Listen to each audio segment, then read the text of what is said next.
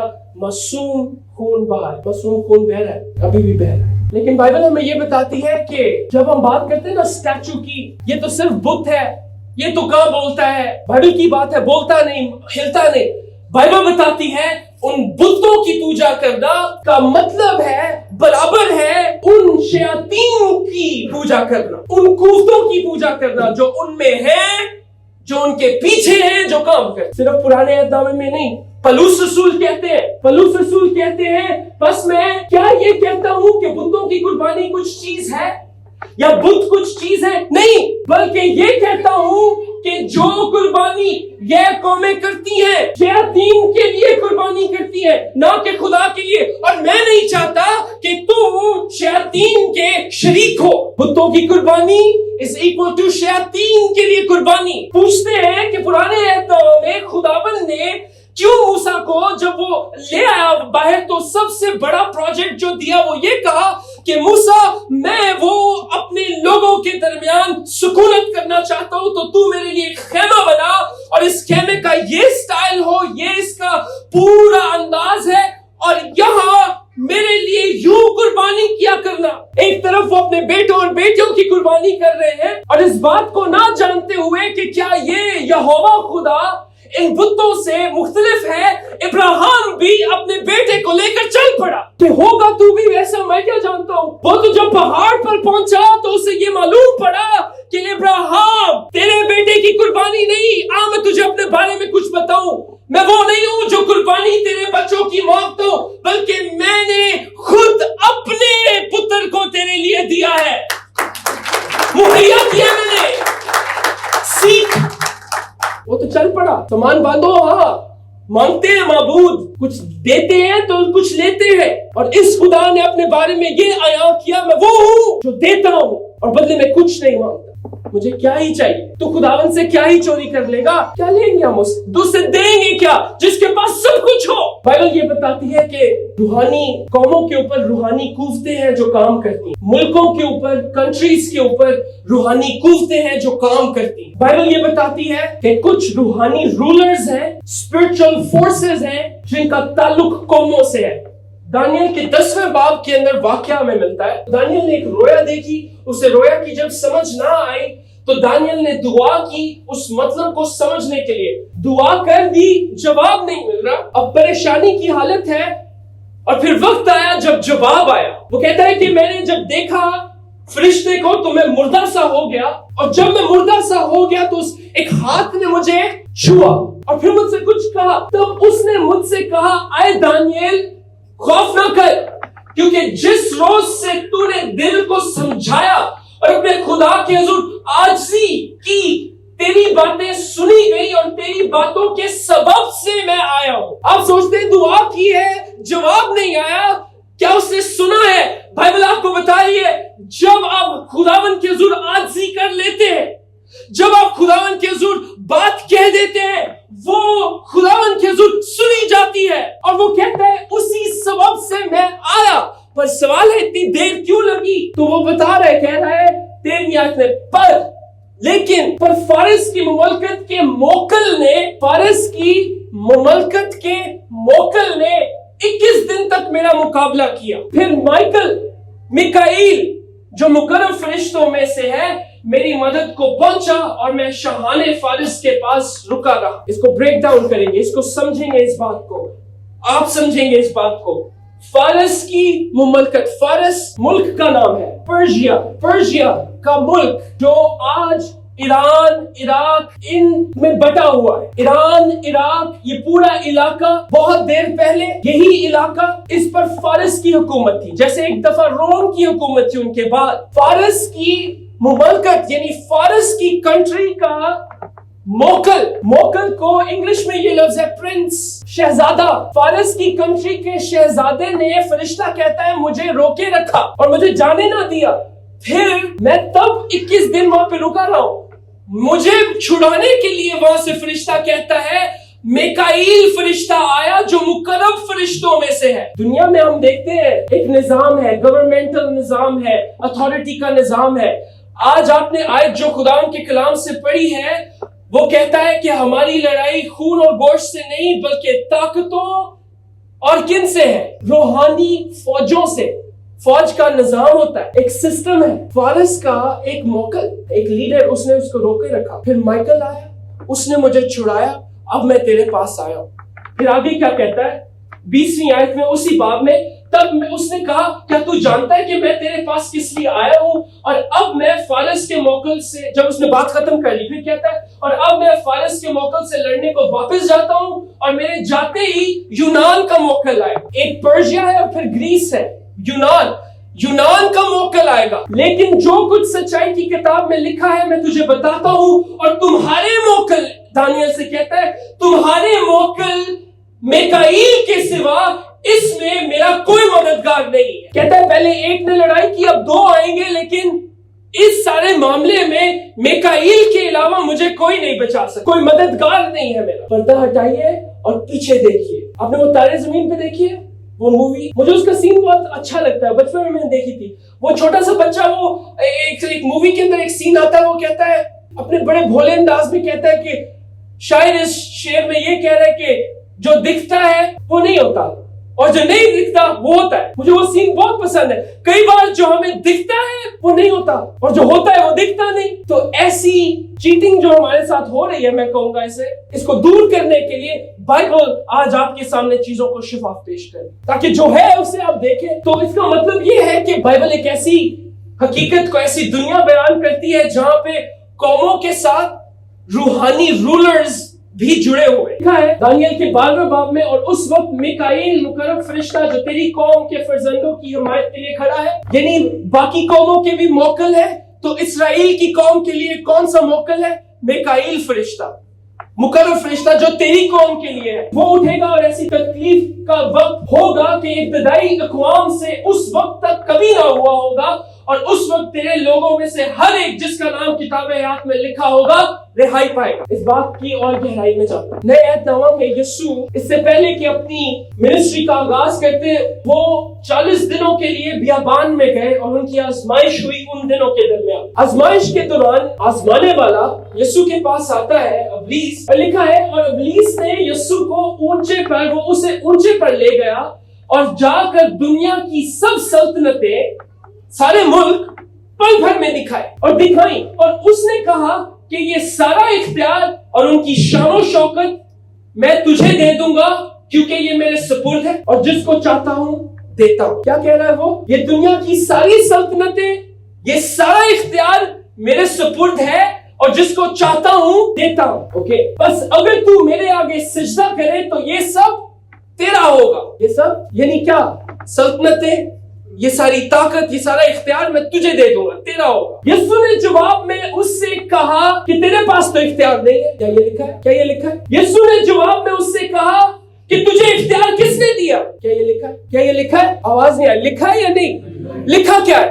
یسوع نے جواب میں اس سے کہا کہ لکھا کیا ہے کہ تو خداوند اپنے خدا کو سجدہ کر اور صرف اس کی عبادت کر.